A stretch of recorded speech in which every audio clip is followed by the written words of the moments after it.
আমরা দুর্নীতির বিরুদ্ধে অভিযান শুরু করেছি, সে যেই হোক দুর্নীতিতে কারো রক্ষা নেই। যারাই দুর্নীতি করবে আমরা করব। আর কালো টাকার সাথে, এটা কালো টাকার সাথে না, এখন সব জিনিসের দাম বেড়ে গেছে। এখন 1 কাঠা জমি যার আছে সে কয়েক কোটি টাকার মালিক। এই ঢাকা শহরে 1 কাঠা জমি থাকলে কয়েক কোটি টাকার মালিক।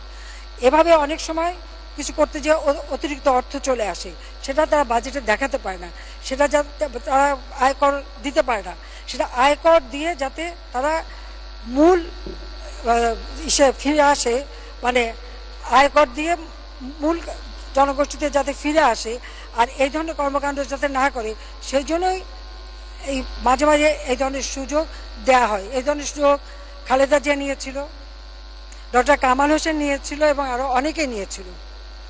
তারাও কিন্তু ওরকমভাবে সেই 2007-08 বা তার পরবর্তীতে ওইভাবেই কিন্তু টাকা দিয়ে তাদের টাকা হোয়াইট মানি করে নিয়েছে।